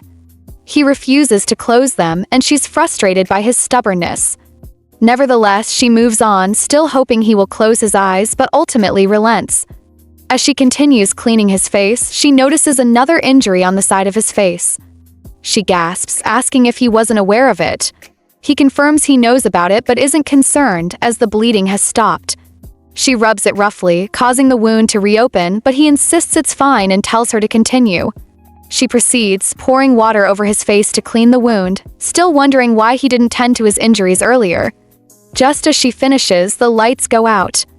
Lord Tiwakan comments that the timing couldn't be better and asks if he can touch her now. The atmosphere shifts, and the princess feels an unusual tension. This isn't the first time he's touched her, but it feels different this time. She asks why he's doing this, and he replies that it's because she gave him permission. She wonders if the darkness is affecting them. Sometimes people act strange in the dark. He brushes off her concerns, claiming it's trivial. He confesses that he thought she would simply stand still when he asked to touch her, but he's surprised by her response. She touched him back. He pulls her closer, telling her he's glad he got hurt, as it led to this moment. Princess is taken aback by his vulnerability. She never imagined that the rumors about him could be so far from the truth. She's beginning to see a different side of Lord Tiwakan. The next morning, the princess meets with the priests, who repeat that the wedding should be postponed. One of the priests declares that the gods are angry, blaming the disturbance on divine wrath. Though he doesn't say it outright, the princess notices how troubled he appears, especially by the spreading rumors. He then speaks of an unholy presence in Nauk, indirectly referring to Lord Tiwakan. But the princess glares at him and challenges his claim. From what she has heard, the god's anger stems from her absence at the temple ceremony, not Tiwakan's presence. Priest is alarmed that she's denying the god's word, but she boldly insists that if Tiwakan were the problem, the gods would have punished him directly. She points out that the destroyed staircase is more likely a result of their rejection of her, as rumors say Tiwakan barely escaped the temple alive, tied with a rope and vomiting profusely, as if even his brain had been emptied. She sarcastically suggests the priest should have brought evidence before making such claims. He counters by asking why the gods would be angry with good people. Meanwhile, the princess is distracted. She feels exhausted, likely from staying up late and soaking too long in the bath. Her thoughts drift back to the events of the previous night, especially the moment she shared with Lord Tiwakan. The priest's words fade into background noise until he finally draws her attention back, demanding that the wedding be postponed. He insists that the gods will never accept a union with the sinful barbarians unless their sins are cleansed. Ignoring this decree, he warns, would bring disaster to Nauk. Princess internally acknowledges that even with Kleinfelter's support, the cost of pushing against divine opposition is steep. She suspects that the high priest was pressured to oppose the wedding. She then bluntly asks what exactly the gods said. Did they appear in a dream just to tell him to destroy her marriage? Offended, the priest accuses her of disrespecting divine authority, proclaiming that the god's judgment is aimed at the daughter of Arsac. The princess warns him to choose his words carefully. This is the palace, not the temple, and she has the right to punish anyone who insults the royal family under secular law. Priest remains defiant, claiming that without divine permission, she cannot marry the barbarian. Just as he is about to hurl more insults, referring to Tiwakan as unworthy and dirty, Lord Tiwakan enters the chamber. His sudden appearance startles the priest, who rises at once, clearly intimidated. Princess greets Lord Tiwakan warmly and offers him a seat. Tiwakan directly references what he overheard, that the gods supposedly wish to stop the marriage. Priest falls silent.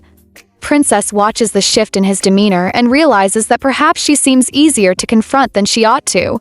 She then calmly asks how long the wedding should be postponed. Priest nervously says until divine approval is granted, approval that, conveniently, only he can confirm. Tiwakan, clearly amused, says the real problem is the priest's mouth. He then gives him a choice, either sell that mouth to him or risk having it torn open. When the priest tries to respond, Tiwakan sharply silences him, scolding him for his disrespect in front of royalty. Priest objects, saying that as a representative of the gods, he should be treated with reverence. That moment, the doors of the audience chamber shut behind him. Confused, he demands they be opened, but no one answers. Ignoring him, Lord Tiwakan invites the princess to continue the discussion. She turns to the priest and demands again, "Why must the wedding be postponed?" Shortly afterward, everything is resolved. The funeral ceremony will now be held at the city cathedral in the evening, and the wedding will proceed as scheduled. Princess is astonished that everything fell into place without requiring any compromise. She admits that she never expected the high priest to back down so easily. Lord Tiwakan smiles and says he's glad she is satisfied. He also offers to cover the repair costs for the damaged staircase. Princess worries that he's already spent too much, but he brushes it off, stating that he has the right to spend his wealth as he pleases. He even suggests she stop worrying about money altogether, though he poses the question gently. Still, she can't help but wonder, why is he so invested in this marriage? What is he hoping to gain?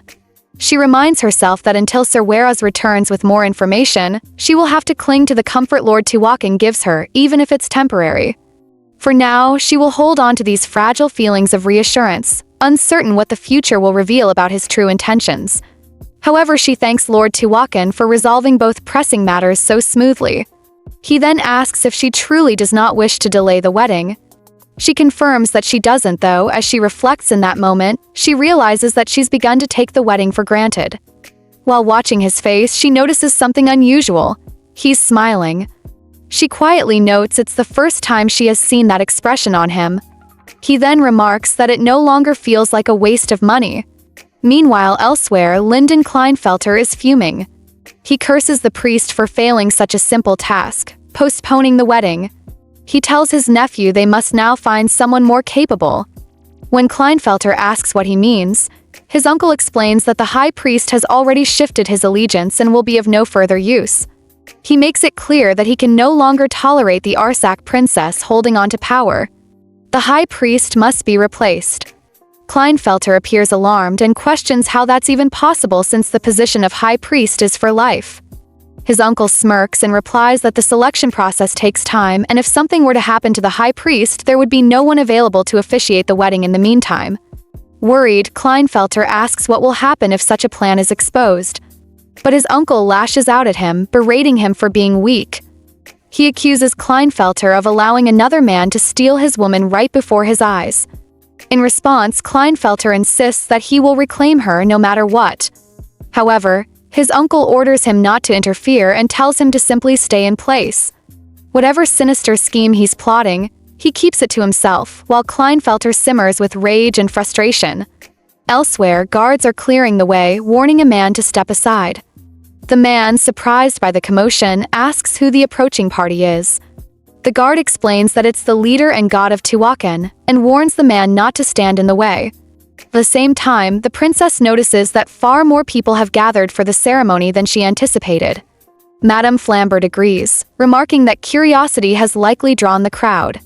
The princess quietly acknowledges that she's right. Given the public believes Sir Kleinfelter to be dead, it must be quite a scene to see her attending a memorial for her former lover, now standing beside her new fiancé. She realizes just how grim the situation appears. She also worries that people might begin to criticize Lord Tiwakan, and Linden could easily take advantage of that to spread more damaging rumors.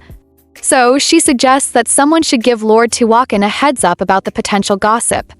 Madame Flambert agrees that silencing everyone is impossible, but perhaps preparing him in advance might soften the blow. Still, she doubts that someone like Lord Tiwakan would be rattled by mere gossip. She observes that though he's never shown visible anger, his quiet authority is imposing, frightening in a way that isn't unpleasant. Truly, he's not like any other man she's known. Madame Flambert notices the princess's deep thoughts and playfully asks what's consuming her so intently. She also warns her to keep her eyes forward. The ground ahead is uneven. Just then, something suddenly falls beside the princess. She stumbles, but Madame Flambard quickly catches her before she can fall. Person responsible for the dropped object turns out to be the same man who had questioned the guard earlier. The princess recognizes him. He's the old beggar she often sees near the temple.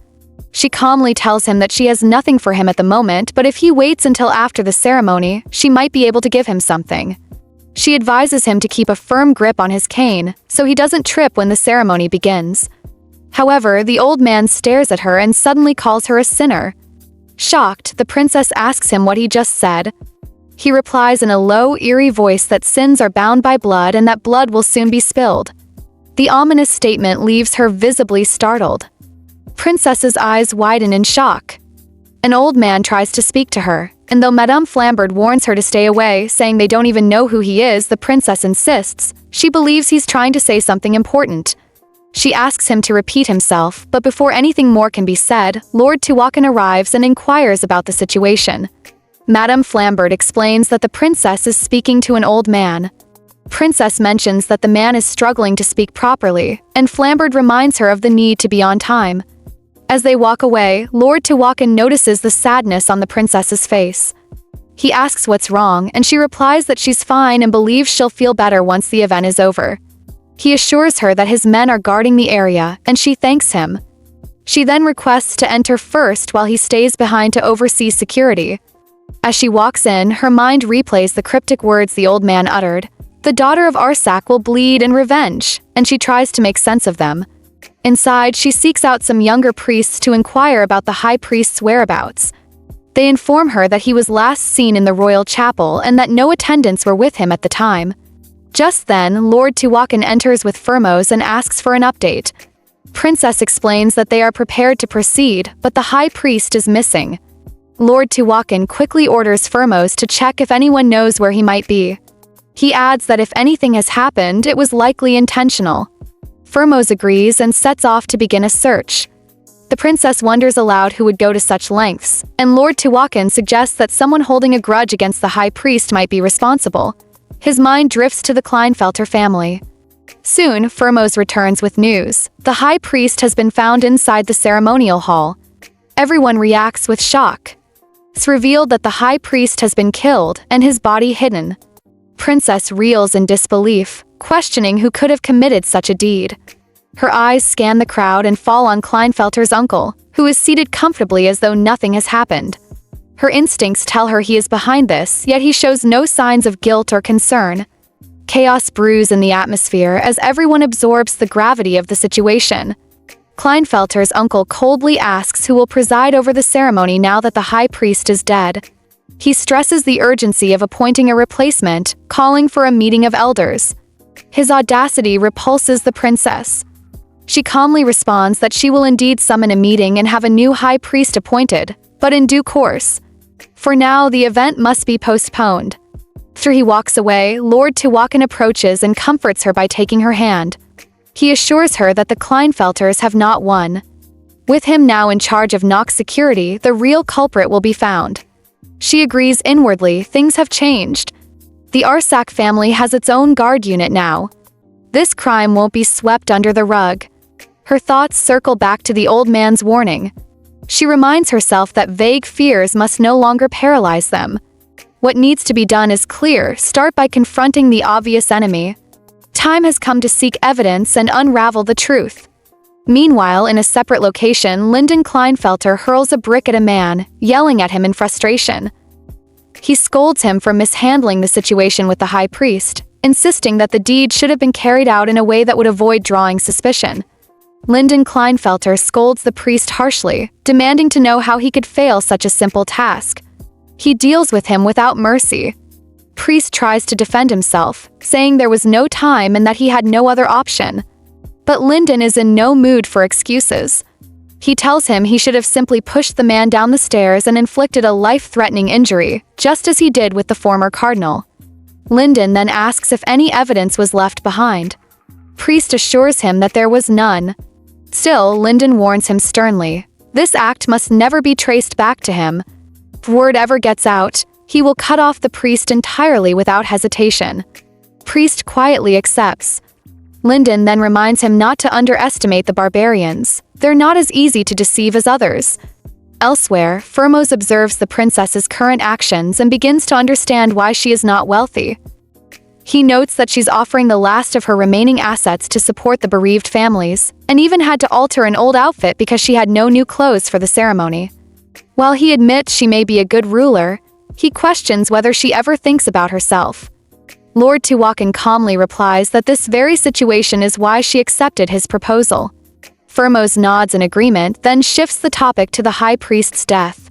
He wonders why the Kleinfelters would handle the situation so carelessly.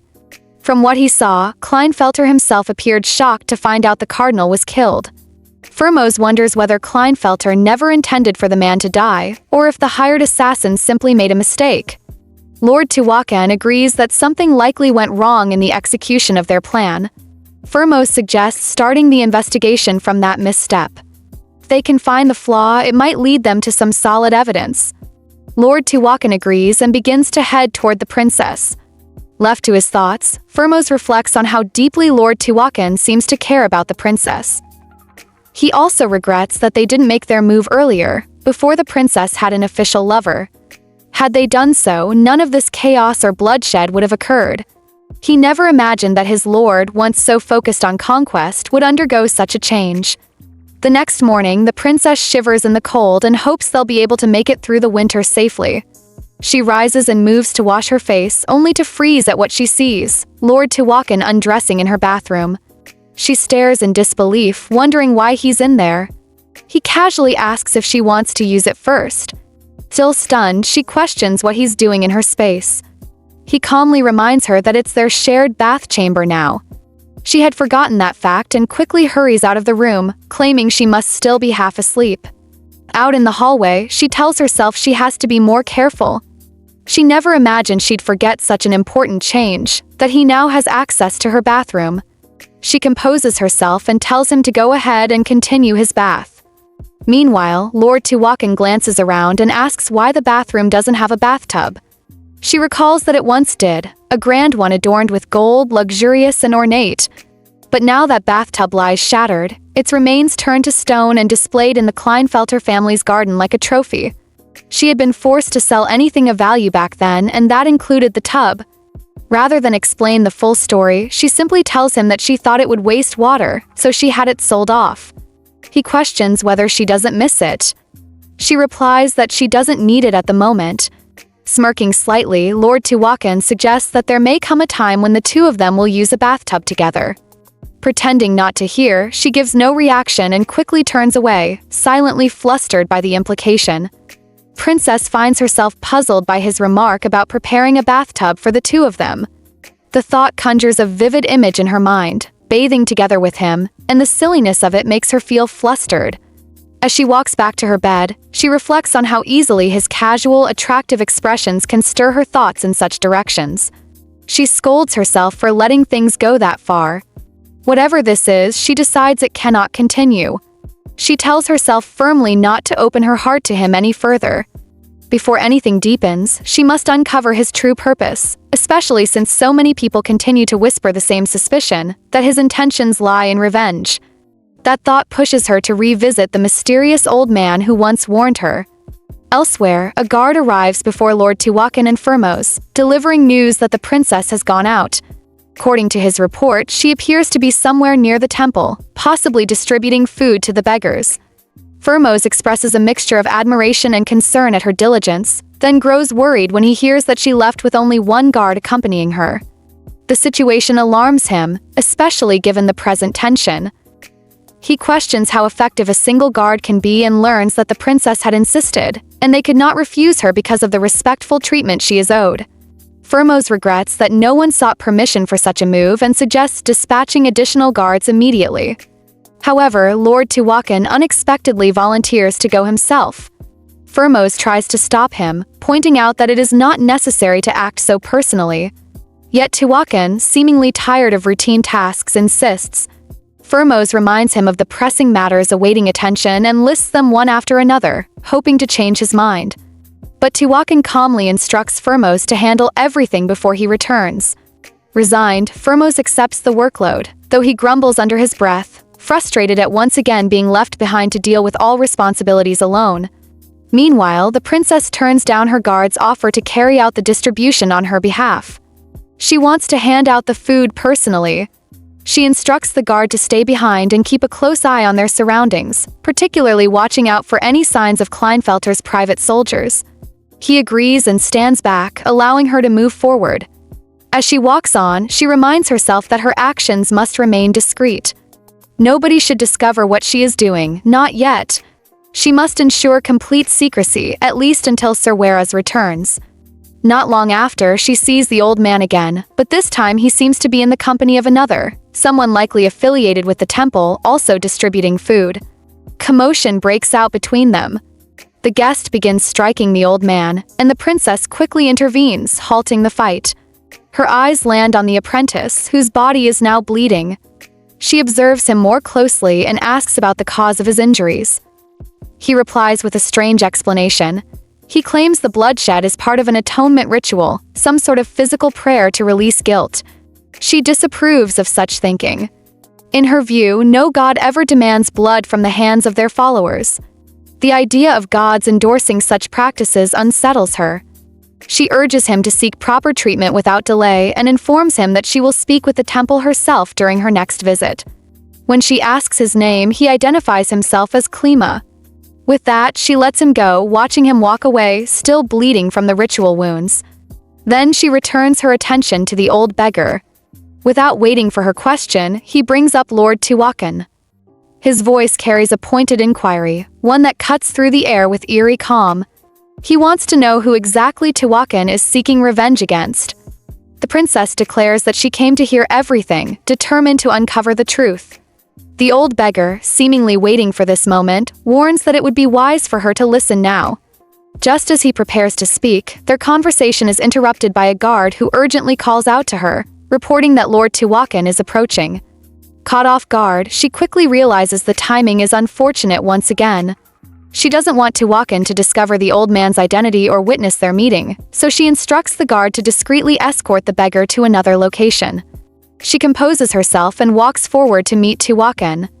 For a moment, he almost doubts his eyes. She doesn't look like the princess she usually presents to the public. Curious, she asks what brings him there, and he offers his reason. He then wonders if she is finished with her errand and asks if she often ventures out alone like this. She responds, but he immediately points out that one guard is hardly sufficient protection. Although she argues that Nauk is a small territory and doesn't require much security, he clearly isn't convinced.